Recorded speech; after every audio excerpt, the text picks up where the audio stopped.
আপনাদের সকলকে জানাই স্বাগত। ফুটবল ম্যানিয়া মানেই ফুটবলের যাবতীয় আপডেট থাকছে শুধুমাত্র আপনাদের জন্য। আজকে বিষয়বস্তু জানতে হলে অবশ্যই ফুটবল ম্যানিয়ার শুরু থেকে শেষ পর্যন্ত দেখতেই হবে। বাঙালির সবচেয়ে প্রিয় খেলা বা পছন্দের খেলা ফুটবল।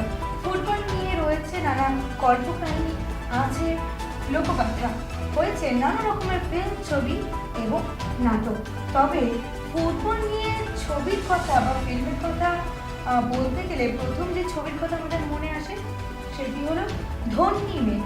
হ্যাঁ, এই ছবিতে কিন্তু আমাদের মহানায়ক উত্তম কুমার চরিত্র পাঠ করেছিলেন এবং তার সঙ্গে এই ছবির সব থেকে বড় বিষয় বা যেটি আমরা কেউ বলতে পারবো না সেটি হচ্ছে হাড়ভাঙা ক্লাবের দুর্দণ্ড প্রতাপশালী ফুটবল প্রেমী জমিদারের কথা।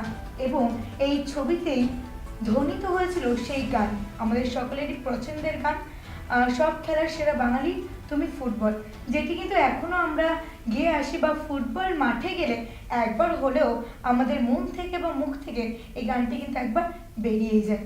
এবং এই ছবির পরে যে ছবির কথা মনে আসে বা মাথায় আসে সেটি হচ্ছে মতি নন্দীর উপন্যাস অবলম্বিত স্ট্রাইকার এবং সমীর ভঞ্জ নির্মিত এই স্ট্রাইকার ছবিটিতে একজন স্ট্রাইকারের জীবনের ওঠা পড়ার সমস্ত কাহিনী কিন্তু বর্ণিত হয়েছে বা বর্ণিত হয়েছে।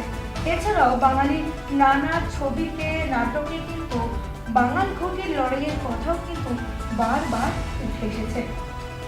বরিশালের বর আর বর্ধমানের কনে, এই ছবিতেও কিন্তু এসেছে ফুটবলের কথা। তেমনি আস্ত একটি ফুটবল নিয়ে রুদ্রপ্রসাদ সেনগুপ্ত লিখেছেন, মঞ্চস্থ করেছেন এবং সেটিকে একটি ফুটবল বলে একটি ছবিতে বা নাটিকায় কিন্তু প্রকাশও করেছে। এছাড়া 11 বলে একটি ছবিতেও কিন্তু মোহনবাগানের প্রথম আইএফএ শিল্ড জয়ীর কাহিনী কিন্তু বিবৃত হয়েছে। আসলে ফুটবলের হার জিতের কথার সঙ্গে বা হার জিতের সঙ্গে বাঙালির বা মানুষের হার জিত একেবারে মিলিত হয়েছে এবং সেই কারণেই কিন্তু ফুটবল নিয়ে এত ফিল্ম বা ছবি এসেছে। তবে আজকে পুরো পরিষ্কার হয়ে গেল যে আজকে আমাদের ফুটবল ম্যানিয়া কি বিষয়ের উপর ছিল।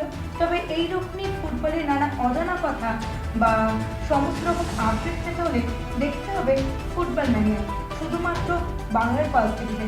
সেক্ষেত্রে বাংলার পালস টিভির ইউটিউব এবং ফেসবুককে ফলো এবং সাবস্ক্রাইব করতে একদমই ভুলে যাবে না। দেখতে থাকুন বাংলার পালস টিভি।